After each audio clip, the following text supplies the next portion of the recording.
phoenix shed a single tear in sadness. It fell on my shoe and burned a big hole in it. I didn't get angry.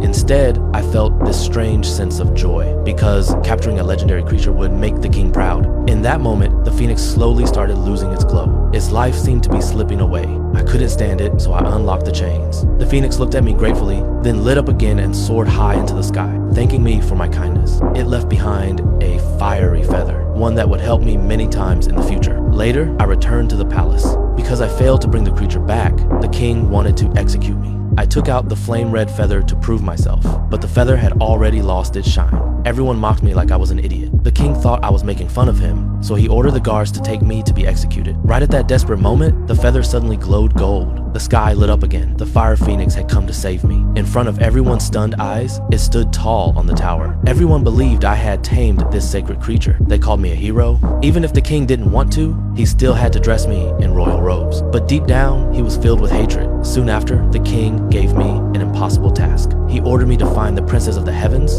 and bring her back to marry him. He assumed I would die somewhere along the dangerous journey, but the king was disappointed. I reached the princess's gate safely. Just as I was about to go in, a wall of ice blocked my path. For a moment, I felt helpless. Then the fiery feather floated up into the air, shot into the ice wall, and melted it instantly. But I didn't notice that my little donkey had been swept away by the freezing water. I soon found the heavenly princess, but when she learned she was supposed to marry an old man, she ran toward a cliff in anger and pulled me down with her. At the last second, my little donkey appeared and saved us both. She finally agreed to return to the palace with me. But when she met the king, she said that if he wanted to marry her, he had to bring her the heart of the ocean, a treasure swallowed by a giant whale. So the king called for me again. It was obvious he wanted me to take on this impossible mission. We reached the place he mentioned, but we couldn't find the whale the princess described. And worse, a massive tsunami was heading straight for us. My little donkey dragged me away, and we barely survived the giant wave.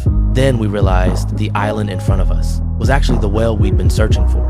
It had been trapped there by humans. When it saw me, it shed tears of despair. I wanted to help, but the massive chains were too strong. Then suddenly, I sneezed, and an idea hit me. I rode my little donkey straight into the whale's nostril. Inside was an unbelievable sight. I had the donkey touch the inside of the whale's nose. The whale felt ticklish and let out a huge sneeze, breaking free from the chains. Countless fishing boats it had swallowed came pouring out of its mouth. The reason it had been imprisoned there, but then I realized I had forgotten something important.